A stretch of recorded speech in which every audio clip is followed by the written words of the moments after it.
Well, hello everyone. I hope that you had a chance to review that memory verse at the beginning screen. I put it up there because it's our memory verse for the week.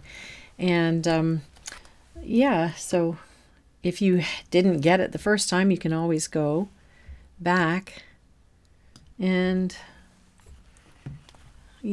pause your recording. So here we are. We're at the end of the week of week 14. And we're looking at the thought for the week in the text, which I usually just read. So here I go. The psalmist cried out to God to speak. Perhaps God seemed to him to be silent, for he hadn't heard God speak.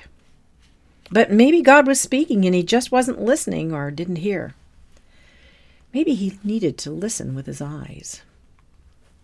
God speaks to us in many ways. Some people love to quote 1 Kings 19:12, in which God speaks to Elijah on Mount Sinai in a still small voice.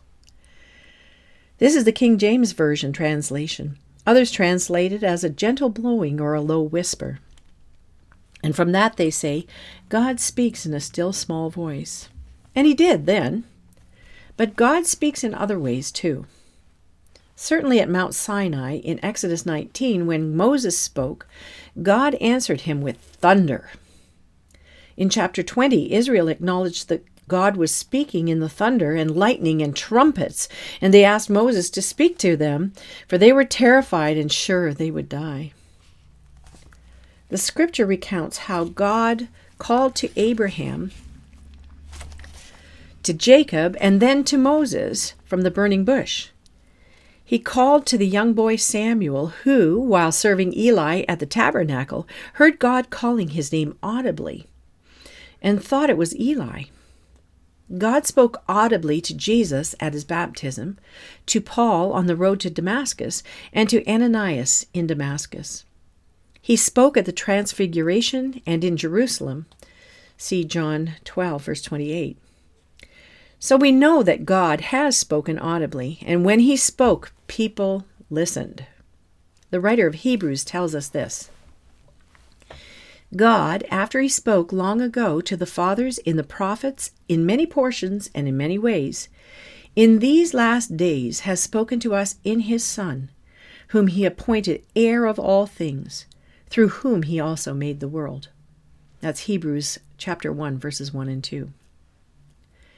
Jesus himself told us that God has spoken of him in the law of Moses and the prophets and the Psalms. You find that in Luke 24, verse 44.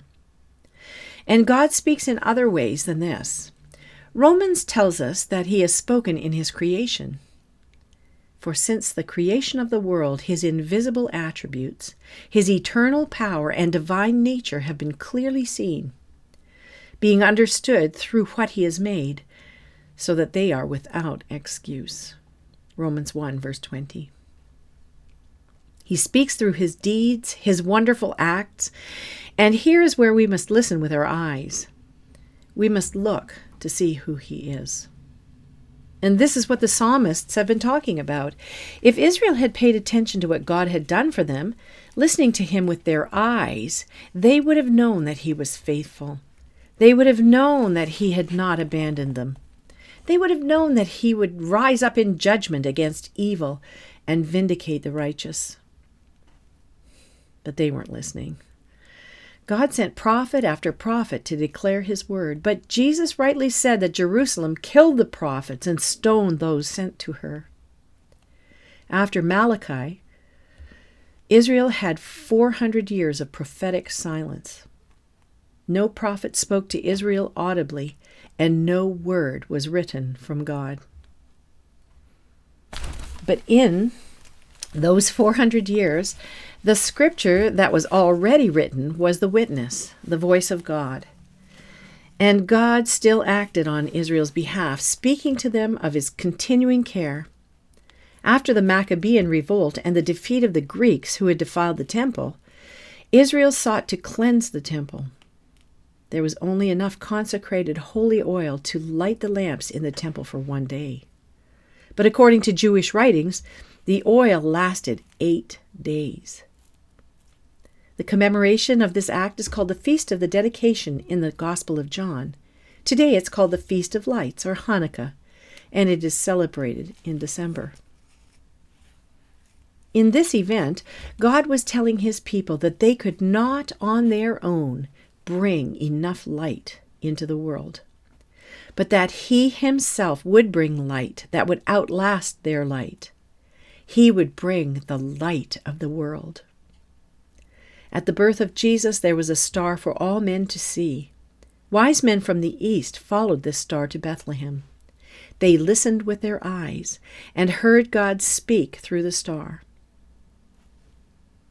Do you listen with your eyes? Do you see God speak in his wonderful deeds and know that he's still speaking today?